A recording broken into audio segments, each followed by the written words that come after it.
Hello everyone, welcome back to my YouTube channel. My name is Himanshu Gautam.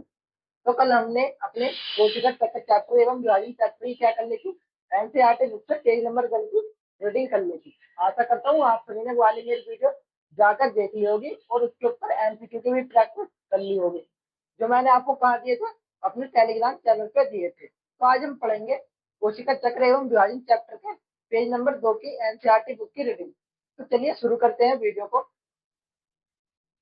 देखो, हमने कल पढ़ लिया था कि जो हमारी ऐसा अवस्था होती है उसमें क्या होता है कि जो हमारा डीएनए होता है वो क्या हो जाता है, हमारा दोगुना हो जाता है। मान लो अगर 2C है तो वो क्या हो जाएगा, हमारा 4C हो जाता है।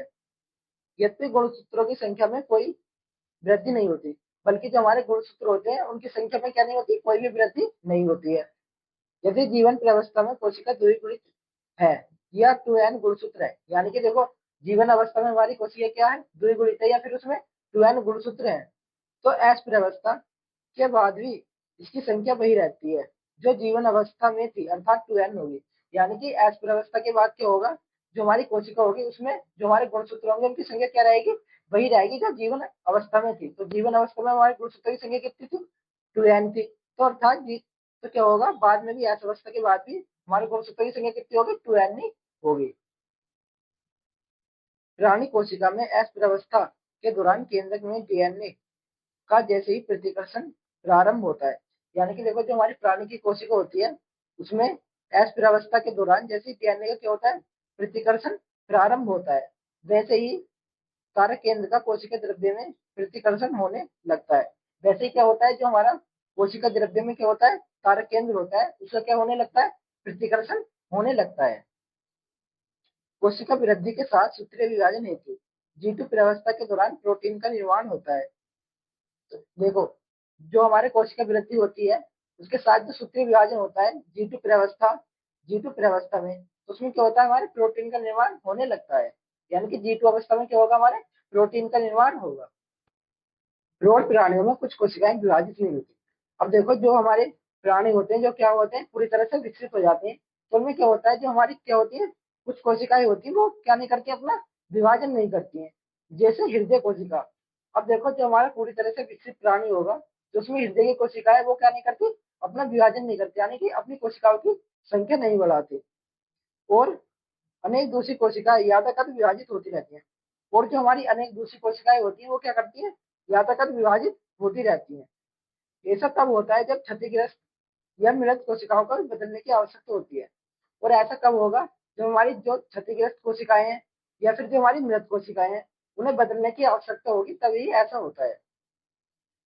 ये कोशिकाएं जो आगे विभाजित नहीं होती, यानी कि वे कोशिकाएं जो आगे क्या नहीं करती, अपना विभाजन नहीं करती हैं, जीवन अवस्था से निकलकर निष्क्रिय अवस्था में पहुंच जाती है। तो वो क्या करेंगी, वो अपनी जीवन अवस्था से निकलेंगी और निष्क्रिय अवस्था में पहुंच जाएंगे, जिसे कोशिका चक्र की शांत अवस्था जी नोट कहते हैं। और इस अवस्था को हम क्या कहते हैं, कोशिका चक्र की शांत अवस्था अर्थात जी नोट कहते हैं। इस अवस्था की कोशिकाएं उपचायी रूप से सक्रिय होती हैं। अब देखो, जो इस अवस्था की जो कोशिकाएं होती हैं वो क्या होती हैं, उपचायी रूप से सक्रिय होती हैं, लेकिन ये विभाजित नहीं होती। देखो, वो सक्रिय तो होंगी लेकिन क्या नहीं करने की, अपना विभाजन नहीं करती हैं। इनका विभाजन जीव की आवश्यकता अनुसार होता है। अब देखो, जो इनका जो विभाजन होता है वो क्या होता है, जो हमारी जीव की आवश्यकता होती है तभी इनका विभाजन होता है। यानी कि अगर जीव को आवश्यकता होगी अगर विभाजन करने की, तभी इन कोशिकाओं को क्या होगा, आगे चल के विभाजन होगा। प्राणियों में सूत्रीय विभाजन केवल द्विगुणित कोशिकाओं में दिखाई देता है। यानी कि देखो, जो हमारा प्राणियों में क्या होता है, सूत्रीय विभाजन होता है, वो कौन सी कोशिकाओं में दिखाई देना देता है, केवल द्विगुणित काय कोशिकाओं में दिखाई देता है। हालांकि इनमें कुछ अपवाद हैं, जैसे हेपेलाइट, यानी कि इसमें कुछ हमारे अपवाद होते हैं, जैसे कि हमारा हेपेलाइट है। अगुणित कोशिकाएं समसूत्रीय विभाजन द्वारा विभाजित होती है। अब देखो, जो हमारी क्या होती है, अगुणित कोशिकाएं होती हैं, वो कौन से विभाजन द्वारा विभाजित होती है, वो समसूत्री विभाजन द्वारा क्या होंगे, विभाजित होंगे। उदाहरण के लिए नर मधुमक्खी, यानी कि हम उदाहरण ले तो किसका लेंगे, हम नर मधुमक्खी का लेंगे। इसके विपरीत पादपों में सूत्रीय विभाजन अगुणित एवं द्विगुणित दोनों कोशिकाओं में दिखाई देता है। देखो, इनके अलावा जो हमारे पादप होते हैं उनमें क्या होता है, हमारा सूत्रीय विभाजन जो होता है वो कैसे होता है, अगुणित कोशिकाओं में भी होता है और द्विगुणित कोशिकाओं, दोनों कोशिकाओं में हमें देखने मिलता है। पादपों में पीढ़ी एकांतर के उदाहरणों को याद करते हुए, यानी कि पादपों में पीढ़ी एकांतर के आप उदाहरण याद करिए जो आपने कहाँ पढ़े होंगे, अध्ययन 3 में पढ़े होंगे। पादप जाति और अवस्थाओं की पहचान करें, यानी कि पादप जाति और उनकी अवस्थाओं की पहचान करें जिनमें अगुणित कोशिकाओं में सूत्रीय विभाजन दिखाई पड़ता है, और हमें उन कोशिकाओं की क्या करनी है, पहचान करनी है जिनमें हमारा अगुणित कोशिकाओं में सूत्रीय विभाजन क्या पड़ता है, दिखाई देता है। अब हमारा अगला टॉपिक आता है सूत्रीय विभाजन अवस्था, जिसे हम क्या कहते हैं, एम्ब्री अवस्था भी कहते हैं। यह कोशिका चक्र की सर्वाधिक नटकीय अवस्था होती है, यानी कि ये जो अवस्था होती है क्या होती है, कोशिका चक्र की सर्वाधिक नटकीय अवस्था होती है, जिसमें कोशिका के सभी घटकों का वृहद पुनर्गठन होता है। इसमें क्या होता है, जो हमारी कोशिका होती है उनके घटकों का पुनर्गठन होता है। जनक में संतति कोशिकाओं में गुणसूत्रों की संख्या बराबर होती है। अब देखो जो हमारी क्या होती है, जनक कोशिकाएं होती है एवं उससे बनने वाली जो कोशिकाएं होती है उसमें क्या होगा, गुणसूत्रों की संख्या बराबर होती है, इसलिए इसे समविभाजन कहते हैं। इसलिए इसे हम क्या कहते हैं, इसे हम समविभाजन कहते हैं। सुविधा के लिए सूत्रीय विभाजन को केंद्रक विभाजन की 4 अवस्थाओं में विभाजित किया गया है। यानी कि देखो इसे हमने सुविधा के आधार पर, यानी कि सुविधा के आधार पर सूत्रीय विभाजन जो है उसे केंद्रक विभाजन की 4 अवस्थाओं में क्या क्या करा है, हमने उसे बांट लिया, यानी कि केंद्र विभाजन की 4 अवस्थाओं में हमने बांट लिया है। कैरियोकाइनेसिस यहाँ यह समझना लेना आवश्यक है, यानी कि कैरियोकाइनेसिस के द्वारा यह समझ लेना आवश्यक है कि कोशिका विभाजन एक प्रगतिशील प्रक्रिया है। यानी कि जो हमारा कोशिका विभाजन होता है वो एक कैसी प्रक्रिया है, एक प्रगतिशील प्रक्रिया है, और इसकी विभिन्न अवस्थाओं के बीच स्पष्ट रूप से विभाजन करना मुश्किल है। और देखो जो इसकी क्या होती है, विभिन्न अवस्थाएं होती है, उनके बीच क्या करना मुश्किल है, हमारा उनके बीच विभाजन करना मुश्किल है। कैरियोकाइनेसिस को 4 अवस्थाओं में विभाजित किया गया है, यानी देखो जो हमारा कैरियोकाइनेसिस है उसे कितनी अवस्थाओं में विभाजित किया गया है, 4 अवस्थाओं में विभाजित किया गया है। नंबर 1 आती है हमारी पूर्वावस्था जिसे हम प्रोफेज भी कहते हैं। नंबर 2 मध्य अवस्था जिसे हम मेटाफेज भी कहते हैं। नंबर 3 पश्चावस्था जिसे हम एनाफेज भी कहते हैं। और नंबर 4 अंत अवस्था जिसे हम टीलोफेज भी कहते हैं। सबसे पहले हमारा टॉपिक आता है पूर्वावस्था। अंत अवस्था की एस व G2 अवस्था के बाद पूर्व अवस्था कैरियोकाइनेसिस का पहला पड़ाव आता है। अब देखो जो हमारी अंत अवस्था होती है उसमें जो हमारी एस और G2 अवस्था होती है उसके बाद ही हमारी जो पूर्व अवस्था कैरियोकाइनेसिस का पहला पड़ाव आता है। एस एस व G2 अवस्था में डीएनए के नए सूत्र बने होते हैं। अब देखो जो हमारी क्या होती है, एस एवं G2 अवस्था होती है उसमें क्या होता है, जो हमारा डीएनए होता है उसके क्या बने होते हैं, नए सूत्र बने हुए होते हैं, लेकिन आपस में गुदे होने के कारण स्पष्ट नहीं दिखते, यानी कि वो आपस में क्या रहते हैं, गुदे हुए रहते हैं, यानी कि हिलते हुए रहते हैं, जिसके कारण वो हमें स्पष्ट रूप से नहीं दिखाई देते हैं। गुणसूत्रीय पदार्थ के संघनन का प्रारंभिक पूर्वावस्था की पहचान है, यानी कि देखो जो हमारे गुणसूत्रीय पदार्थ होते हैं उनका संघनन जो हमारी पूर्वावस्था है उसकी क्या है, पहचान होती है। गुणसूत्र संघनन प्रक्रिया के दौरान ही गुणसूत्र द्रव्य स्पष्ट होने लगता है। अब देखो जो हमारी क्या होती है, गुणसूत्र की संघनन प्रक्रिया होती है उसके दौरान क्या होता है, जो हमारा गुणसूत्र द्रव्य होता है वो हमें स्पष्ट रूप से दिखाई देने लगता है। तारक काय व तारक केंद्र जिनका अंतरावस्था की अस्थिरावस्था के दौरान द्विगुणन हुआ था, यानी कि देखो जो हमारे क्या थे, तारक केंद्र व तारक केंद्र थे, इनका क्या हुआ था, जो हमारी अंतःप्रावस्था थी तो उसकी जो हमारी अस्थिरावस्था होती है उसके दौरान क्या हुआ था, द्विगुणन हुआ था। अब कोशिका के विपरीत ध्रुवों की ओर चलना प्रारंभ कर देते हैं। अब वो क्या करते हैं, जो कोशिका होती है हमारी उसके विपरीत ध्रुवों की ओर चलना प्रारंभ कर देते हैं। मान लो एक ऊपर जाता है तो एक नीचे जाता है।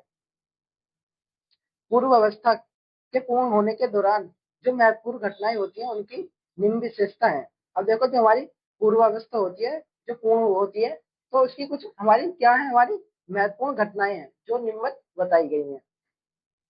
नंबर 1, गुणसूत्रीय द्रव्य संगठित होकर ठोस गुणसूत्र बनाता है, यानी कि जो हमारा क्या होता है, गुणसूत्रीय द्रव्य होता है वो संगठित होकर क्या करता है, हमारा ठोस गुणसूत्र बना लेता है। गुणसूत्र 2 अर्ध गुणसूत्रों से मिलकर बना होता है, यानी कि जो हमारा गुणसूत्र होता है वो किससे मिलकर बना होता है, 2 अर्ध गुणसूत्रों से मिलकर बना होता है, जो आपस में सेंट्रोमियर से जुड़ा रहता है। और वो आपस में किसके द्वारा जुड़े रहते हैं, हमारे सेंट्रोमियर के द्वारा जुड़े रहते हैं। नंबर 2, अंत्यावस्था के समय जिस तारक काय का द्विगुणन हुआ था, यानी कि जो हमारी अंतरावस्था थी उस समय क्या हुआ था, तारक काय का द्विगुणन हुआ था। वह कोशिका के विपरीत ध्रुवों की ओर जाने लगते हैं। वह क्या करते हैं, जो हमारी कोशिका होती है उसके विपरीत ध्रुवों की ओर जाने लगते हैं। प्रत्येक तारक काय सूक्ष्म नलिकाओं को विकृत करता है, यानी कि जो हमारा प्रत्येक तारक काय होता है वो क्या करता है, सूक्ष्म नलिकाओं को विकृत करता है। जिस तारक काय, जिसे हम क्या कहते हैं, एस्टर कहते हैं, इसे हम तारक या एस्टर कहते हैं। तंतु व तारक मिलकर समसूत्रीय विभाजन यंत्र बनाते हैं। अब देखो जो हमारे क्या होते हैं, तंतु होते हैं और जो हमारे तारक होते हैं ये क्या करते हैं, मिलकर क्या बनाते हैं, हमारा समसूत्री यंत्र बना लेते हैं। पूर्व अवस्था के अंत में यदि कोशिका को सूक्ष्मदर्शी से देखा जाता है, यानी कि जो हमारी पूर्व अवस्था होती है, अगर उसके अंत में हम कोशिका को क्या देखते हैं, सूक्ष्मदर्शी से देखते हैं, तो इससे इसमें गोलिकाएं, अंतःप्रद्रव्य जालिका, केंद्रिका व केंद्रक आवरण नहीं दिखाई देते। तो इसमें क्या होता है, जो हमारी क्या होती है, गोलिकाएं होती है, अंतःप्रद्रव्य जालिका होती है, केंद्रिका होती है, और जो केंद्रिका आवरण होता है ये क्या हो जाते हैं, हमारे दिखाई, यानी कि ये हमें दिखाई नहीं देने लगते हैं, यानी कि ये अदृश्य हो जाते हैं। अब हमारा अगला टॉपिक आता है मध्य अवस्था। केंद्र आवरण के पूर्ण रूप से विघटित होने के साथ समसूत्रीय विभाजन की द्वितीय अवस्था प्रारंभ हो जाती है। अब देखो इस लाइन का मतलब है कि जो हमारा केंद्र का आवरण होता है जब वो पूरी तरीके से क्या हो जाता है, विघटित हो जाता है, यानी कि गायब हो जाता है, तो जो हमारा समसूत्रीय विभाजन होता है उसकी द्वितीय अवस्था क्या हो जाती है, प्रारंभ हो जाती है। इसमें गुणसूत्र कोशिका के कोशिका द्रव्य में फैल जाते हैं। इस अवस्था में क्या होता है, जो हमारे गुणसूत्र होते हैं वो कोशिका द्रव्य में फैल जाते हैं। इस अवस्था तक गुणसूत्रों का संघनन पूर्ण हो जाता है, यानी कि इस अवस्था तक क्या होता है, जो हमारे गुणसूत्र होते हैं उनका संघनन पूर्ण हो जाता है, यानी कि वो अलग अलग हो जाते हैं और सूक्ष्मदर्शी से देखने पर ये स्पष्ट रूप से दिखने लगते हैं। यदि फिर देखो अगर हम इन्हें क्या करें, सूक्ष्मदर्शी से देखें तो ये हमें क्या देखने लगेंगे, स्पष्ट रूप से दिखाई देने लगते हैं। यह वह अवस्था है जब गुणसूत्रों की आकृति का अध्ययन बहुत ही सरल तरीके से किया जा सकता है, यानी कि यह वो अवस्था होती है जिसमें हम गुणसूत्रों का अध्ययन क्या कर सकते हैं, बहुत सरल तरीके से कर सकते हैं, यानी गुणसूत्रों का क्या कर सकते हैं, इसमें अध्ययन कर सकते हैं, वो भी बहुत सरल तरीके से। मध्य अवस्था गुणसूत्र दो संतति गुणसूत्रों से बना होता है, यानी कि जो हमारा क्या होता है, मध्य अवस्था गुणसूत्र होता है वो क्या होता है, वो दो संतति और गुणसूत्रों से मिलकर बना हुआ होता है, जो आपस में गुणसूत्र बिंदु से जुड़े होते हैं। और वो आपस में किसके द्वारा जुड़े होते हैं, गुणसूत्र बिंदु द्वारा जुड़े होते हैं।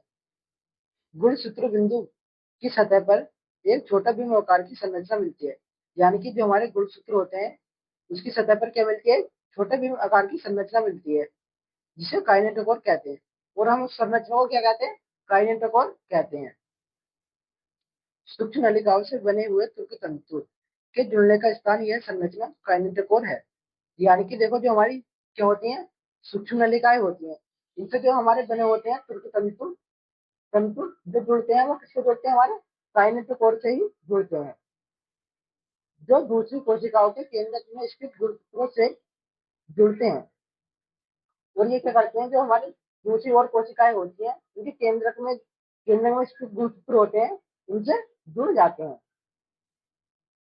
मध्य अवस्था में सभी गुणसूत्र मध्य रेखा पर स्थित रहते हैं, यानी कि देखो जो हमारी मध्य अवस्था होती है इसमें क्या होता है, जो हमारे सभी गुणसूत्र होते हैं वो मध्य रेखा पर स्थित होते हैं।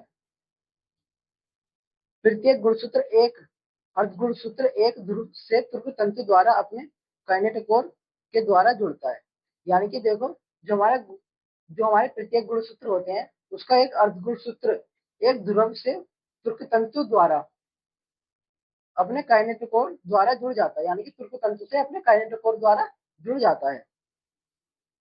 वह इसकी संतति अर्धगुणसूत्र तुर्क तंतु द्वारा अपने काइनेटोकोर के विपरीत ध्रुवों में जुड़ा होता है, यानी कि वह क्या करता है, जो इसके संतति अर्धगुणसूत्र होते हैं उनके तुर्क तंतु द्वारा अपने काइनेटोकोर के विपरीत ध्रुवों पर जुड़ जाता है, यानी कि विपरीत ध्रुवों से जुड़ा हुआ रहता है।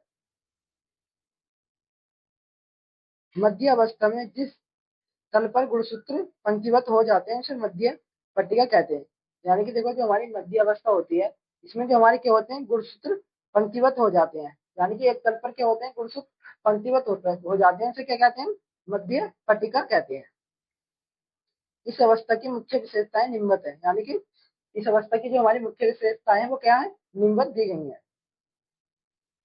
नंबर 1, तुर्क तंतु गुणसूत्र से काइनेटोकोर से जुड़े रहते हैं, यानी कि जो हमारे तुर्क तंतु होते हैं वो गुणसूत्र से काइनेटोकोर द्वारा जुड़े हुए रहते हैं। नंबर 2, गुणसूत्र मध्य रेखा की ओर जाकर मध्य पट्टिका पर पंक्तिबद्ध होकर ध्रुवों से तुर्क तंतु से जुड़ जाते हैं, यानी कि जो हमारे क्या होते हैं, गुणसूत्र होते हैं वो मध्य रेखा पर जाकर क्या करते हैं, वो क्या तुर्क ध्रुवों के तुर्क तंतु से जुड़ जाते हैं। तो बस आज के लिए इतना ही।